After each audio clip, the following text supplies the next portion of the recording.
Cheers, everybody. It's cocktail hour here on the East Coast right now. I'm coming to you live on Uranus in the birth chart. I'm feeling inspired right now with Mercury slowing down to station retrograde within 2 degrees of a conjunction with Uranus in Taurus. That's right. We're about to head into the next 3 weeks of Mercury retrograde, and it's this long Mercury Uranus conjunction. And I thought I would come on here somewhat impulsively in good Mercury Uranus fashion to talk about my thoughts on Uranus in the birth chart and then see after the retrogradation of Mercury in a few weeks if I want to come back on here and share my thoughts once again after I've been through this whole process. So, for those of you who are in cocktail territory, this is an old fashioned that my lovely husband Travis made for me. I just got done with work for the day and I just wanted to see if I can invoke with you the meaning of Uranus in the natal chart. For the last month and a half, I've been co-teaching aspects in astrology, sacred geometry. It was a phenomenal time. We had an amazing group of 30 students from all around the world, where each week we went into one of the 5 major aspects.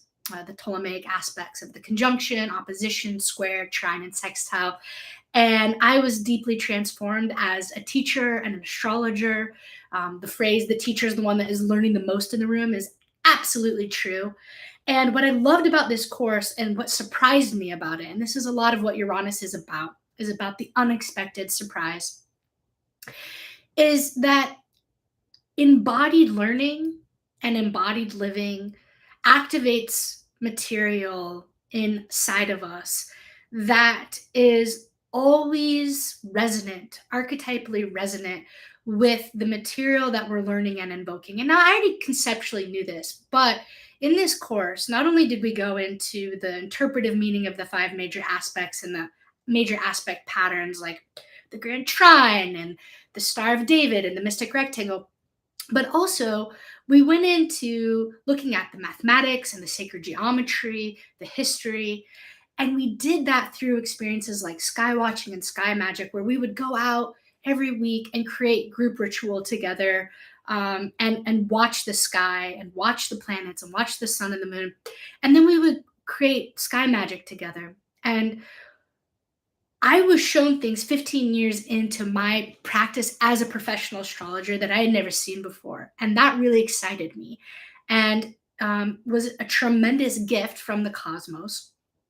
And I think this very much relates to the planet Uranus in our natal chart, which is our willingness to go beyond where we are at, to go beyond where we're at personally, to go beyond where we're at collectively, and to go beyond the status quo, to go beyond what is the norm, what is acceptable, what is known, and really truly allow ourselves to go into the unknown. If we think about Uranus's placement in our solar system, it's the next planet that we see after Saturn, which you can only see with a telescope.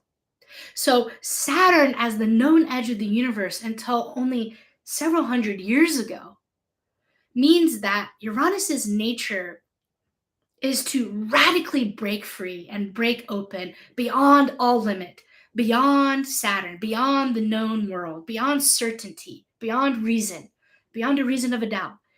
And when we discovered Uranus in the 18th century, it literally expanded our known universe at that time double in size. This is absolutely radical.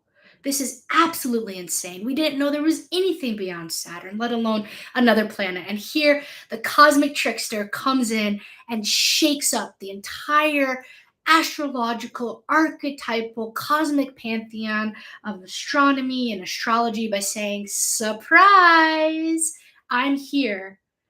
And I'm here as a gateway to show you that there is infinitely more beyond what is known to you in this moment, as an ambassador of the galaxy, as a cosmic wink of there is always and forevermore beyond what we know and what we think. And that is the trickster's nature, is to free us from our own limitations, our own prisons, our own sense of mastery and control. Once we think we have it all figured out, whatever that is, especially astrology, Uranus comes in and it says, surprise, there's always more. And that is the essence, the archetypal essence of Uranus, is to remind us again and again and again that there is always more. And oftentimes in our human life, where we get into our routines and we get into our conditioning and we get into these deep-seated beliefs about who we are and what this world is, that often becomes calcified or dogmatic or stale or old or dry or lifeless. Uranus comes in as the sudden surprise that shakes everything open, that breaks everything open into radical new worlds, radical new ideas, radical new ways of being, of living, of seeing. That is psychedelic, entheogenic, right? It is absolutely consciousness altering, because the only way to get human beings to pay attention, other than the mnemonics of pain, is by the element of surprise, of radically disrupting what we think we know, whether that is about our own self, about one another, or about the world. So when we go to look at the natal chart and we look at the placement of your Uranus, we get insight. And this is what Uranus brings: insight, epiphany, revelation. It's the aha, it's the light bulb going off, it's the lightning bolt coming in, right? Prometheus, in a trick, steals the fire from Mount Olympus, from Zeus and all the other Olympians, and brings that fire, brings that consciousness to humanity and wakes us up, right? Fire consciousness wakes us up. Uranus is the planet of awakening, right? But it's done so in a theft. Something taken from over here in a trick to be brought over here to what? Open up worlds of co-creative possibility. So Uranus is creative. It's your own unique genius and brilliance, and your daemon, as Hillman has talked about.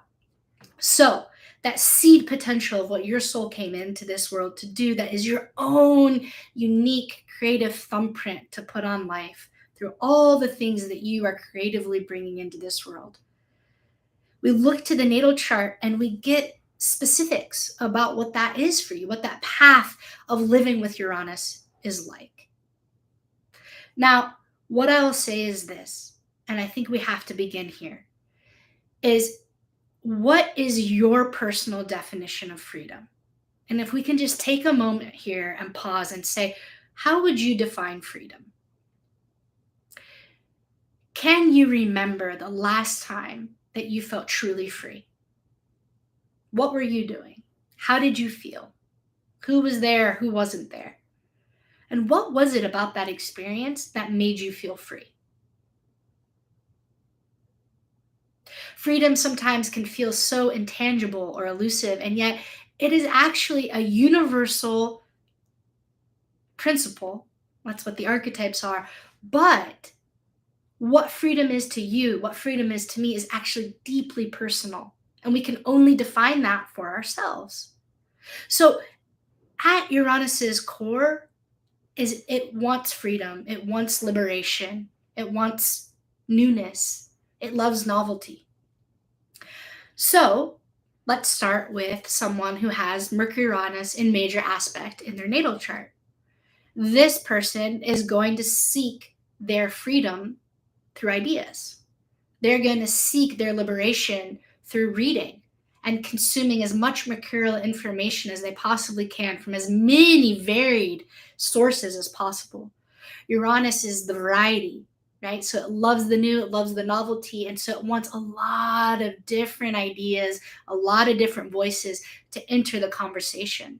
So Mercury-Uranus people tend to be avid readers. They tend to listen to a lot of podcasts. They tend to be constantly searching for the newest idea, whether that's in astrology or physics or health.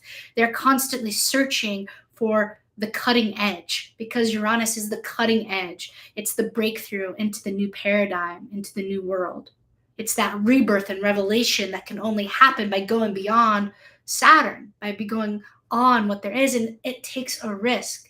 Jumping from Saturn to Uranus is like the Fool in the tarot. It's a leap of faith where we must free fall into what can be possible if we are to let go of certainty, if we are to let go of control, if we are to let go of the known. If we're willing to go into the unknown, into the uncertain, into the chaos, into the madness, even, what do we find?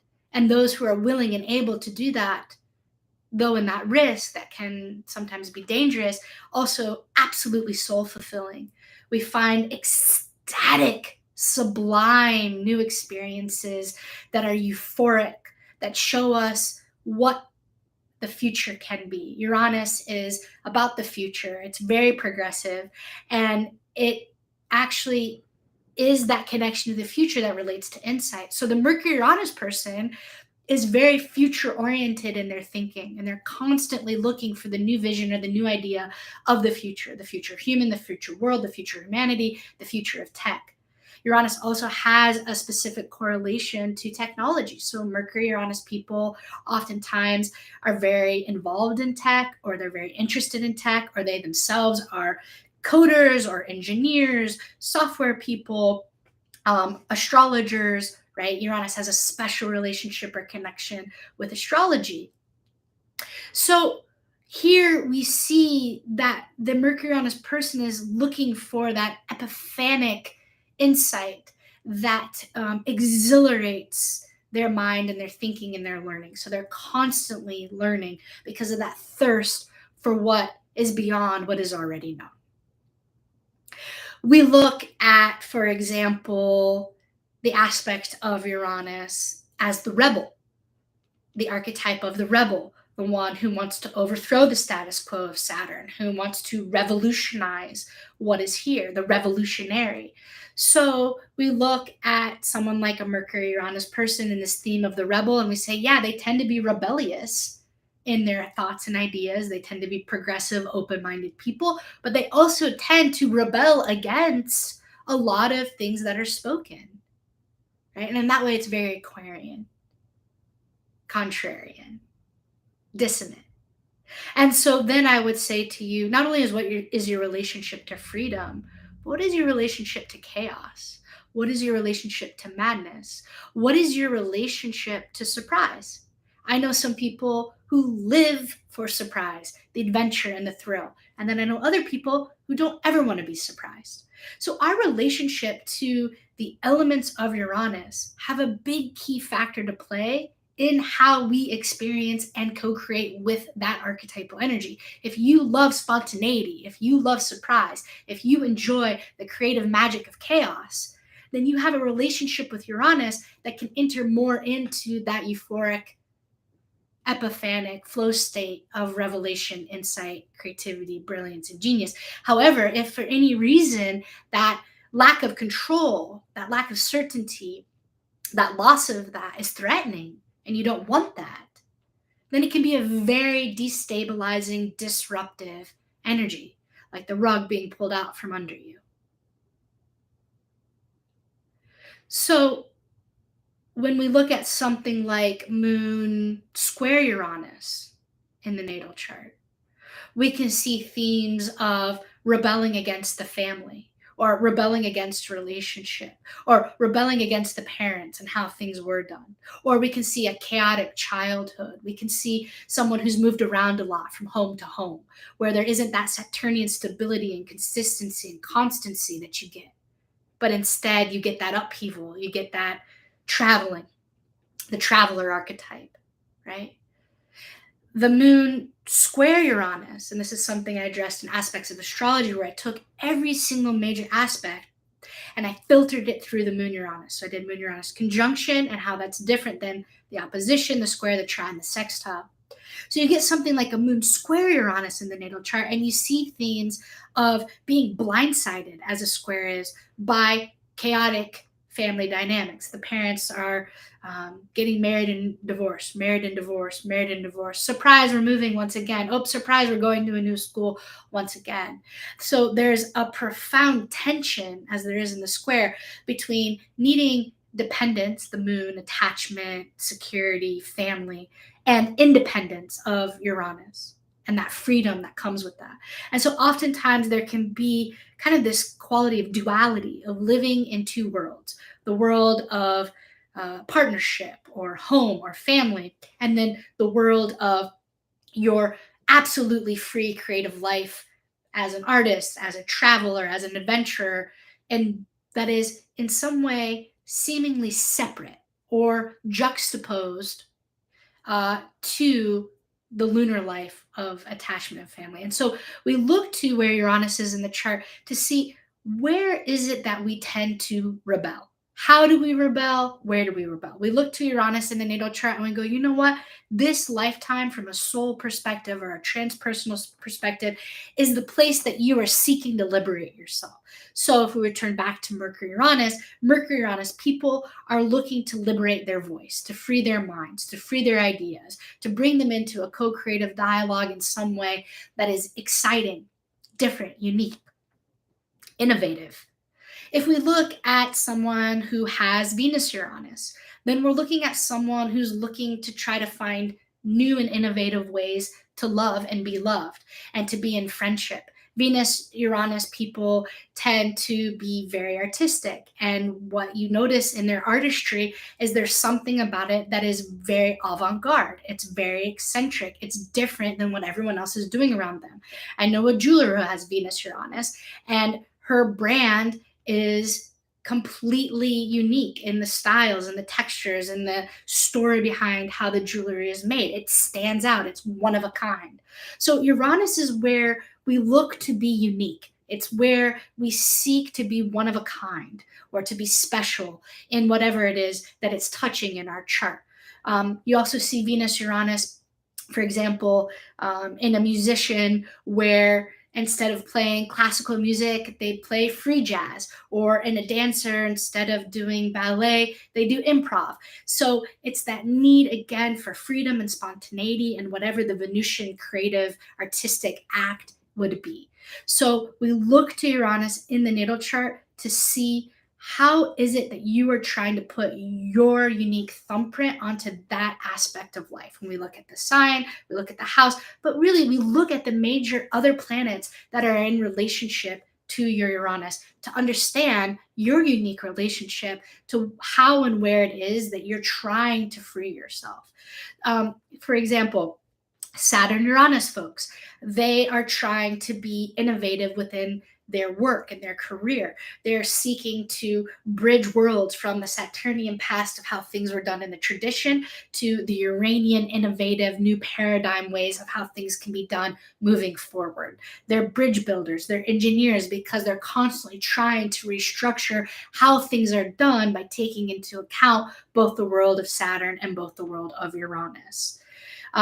You look at Jupiter Uranus folks, and they tend to be very prone to really big Uranian experiences because Jupiter magnifies whatever it touches, and peak experiences. Jupiter Uranus is the aspect of peak experiences. So when you have a strongly placed Uranus in your natal chart, you are more prone to things like synchronicity and to pattern recognition and to being highly intuitive because you're operating at this precognitive level that Uranus happens at just a rapid fire, speed of light, right? Uranus, out of all the planets, is the one that moves at the speed of light. If you get an image of something like Battlestar Galactica or Star Wars or Mandalorian, and when they go into hyperdrive and they go into hyperspeed and all the light is pushing by them, that's Uranus. When Uranus is alive, it's like hyperdrive, it's hyperspeed, it's moving at the speed of light, it's technicolor. It's like moving from the world of black and white TV to color. Uranus makes these sudden leaps and jumps, right? They're quantum jumps.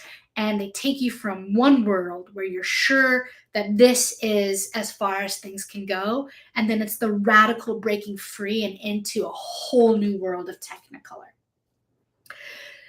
Things to look out for, right? Everything has light and shadow. So, shadow expressions of Uranus in the natal chart. Well, it's a place where sometimes our life feels very destabilized. It feels like that loss of control, and things are happening to us in a very chaotic way that's disruptive.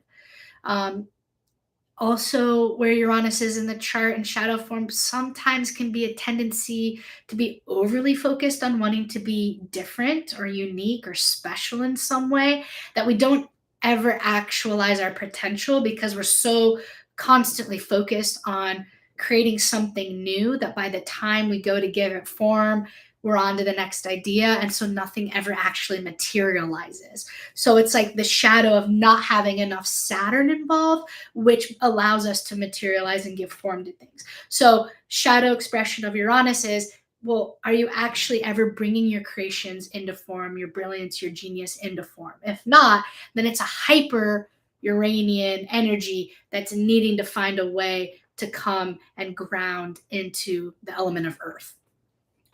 Impulsivity, where Uranus is in the chart, whatever it's touching, you are going to feel very restless around that energy, especially if you're not getting that need for difference or adventure there. So, for example, you look at someone who maybe has Mars Uranus, and they're going to tend to be restless and impulsive if they're not getting enough physical activity, if they're not expressing their Martian athleticism, or if they're Martian fire and their will isn't being activated, then they're going to get really irritated and grumpy and impulsive and erratic and reactionary. So we look out for, if you're starting to feel restless in your life, then that's an indication that Uranus probably isn't getting a channel of expression that it's needing. You look at something like Sun Uranus folks, and like the sun, we tend to very identify with whatever it's touching. And so, Sun Uranus people tend to be very identified with being independent, progressive, counterculture, beyond the mainstream, living on the edge of society, living on the outside. They often identify as both the maverick but also as the outsider. And I think sometimes that's a lonely place to be. I think that when we truly are Uranian, when we take that risk to go beyond what is or what's been imagined, that is a lonely place to be. It's a risky place to be, but it's also a place that's uninhabited. And so when you're going into unknown territory, and that territory hasn't been mapped yet, which is what Uranus is constantly seeking, is to go into unmapped territory. Just like when we discovered the planet, we were in literally unmapped territory of our own solar system. That analogy applies to Uranus in your chart. It's like when you're going into unmapped territory in your life, whatever that may be for you, it can be lonely. And also, new beginnings or trying something different is very messy, right? FFT, it's a fucking first time. You don't have it all figured out yet. And so it is messy. I really experienced this in my last astrology course that I taught. It's like there was an inherent messiness to certain aspects of it because I was trying new ritual practices with my students, like sky magic. And though I practiced sky magic, I hadn't ever like explicitly taught that before. And so it was a risk. It was a thrilling risk, and it paid off. And there was a lot of discovery, which is what Uranus wants, is discovery, right? Exploration.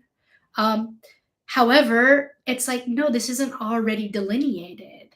And I think by and large, a lot of humans have a hard time with not looking like they know it all, or they're very functional or very put together, or they have all the answers. Like it's kind of the pitfall of our society and civilization being built off of egoic consciousness, is we've come into these false beliefs, these false conditioning, that if we don't know it all, we're dumb, or we shouldn't be here, we're not enough. And it's just not true. Everything we know about creativity is actually being able to say things like, I don't know. It's like, how many times as a teacher do I get asked a question, and am I willing to be like, I don't know, let's talk about that. I haven't thought about that. Oh, wow, you're showing me something for the first time. Like, can we break out of this pedagogical paradigm where the teacher is the master of the universe and supposed to know everything? No, actually, counseling and counseling psychology is like really helps humble that part of the psyche where it's like, I don't have all the answers, but I'm willing to be by your side as you discover your truth. And I think that as astrologers, when we can start to show up in that way ourselves, because let's face it, we're asked the hardest questions there are. I've been asked the hardest questions under the sun. When am I going to die? Am I ever going to find love? Is my child ever going to find love? Am I going to ever have children? Right? I'm in the business of being asked the hardest questions. And as much as I would love to answer somebody with certainty, there's a line that we can walk where it's like, you know what? I don't know, but let's talk about it. Like, I don't know, and I'm still open to being here with what wants to come through in revelation for this moment that's going to best help you or support your soul and your journey. And so it's that approach with Uranus that if we're willing to take, I think it would completely revolutionize the world we live in today. And I think it would revolutionize our society. Because if we started coming from a place of creativity instead of mastery and knowing, we could literally create new worlds. And that is what Uranus, as Prometheus, who gave humanity consciousness, is here to remind us of again and again and again and again. So when disruption or surprise happens in our life, I try my best to go, huh, and strike a position of curiosity and awe. Because when we come toward things that are Uranian with curiosity, we leave the doors open for possibility. If you ever wanted to get into a bad place with Uranus, try and control it and try and trap it.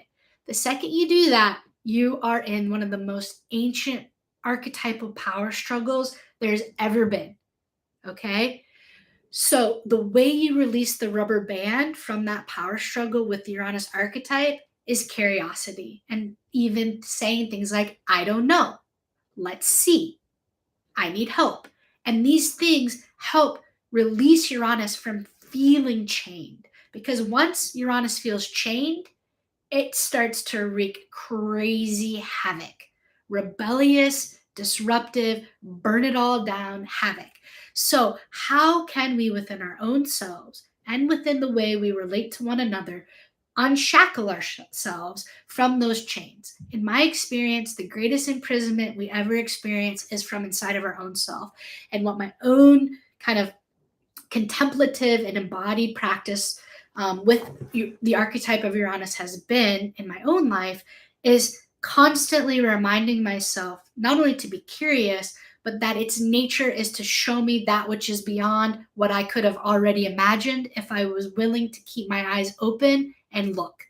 And I think this is why Uranus has a particular relationship with youth and children, is because children are constantly showing us what can be if we allow them their freedom to express themselves.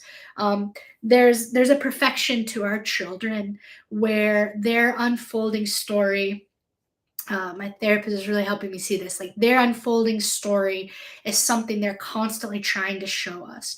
And if we can just look and listen, they are communicating to us the future, and they are showing us how to be. And they're primarily doing that through play. And that's why Uranus, out of all the archetypes in the pantheon, has the most special connection to play. A playful, open palmed, flexible, adaptable, in the moment posture towards Uranus in your natal chart and by transit is the way through. Every archetype has its own path and its own gateway and its own medicine to give us if we allow ourselves to be tuned into that particular vibration. And so Uranus's vibration in your chart is the place in your life where you are looking for playfulness, spontaneity, and adventure, and that willingness, like the Fool, from a leap of faith to try new things. And in my experience, when you do that, you're rewarded with greater freedom, bliss, and possibility. And what's more exciting than that? And honoring this archetype. Thank you so much for being here with me on this Trust Psyche Live. I would absolutely love for you to subscribe to my channel, leave a comment below, like this, share this, and come study astrology with me. I have, like 5 courses up right now at trustpsyche.com/courses, including the one I mentioned at the beginning, Aspects in Astrology. I would love for you to come and live astrology with me. Also, I'm going to be teaching a workshop this summer for all of those who would like to join me. It's going to be on how to read a birth chart, and it's going to be an intensive over several days where I go into 3 different ways that we can read a birth chart.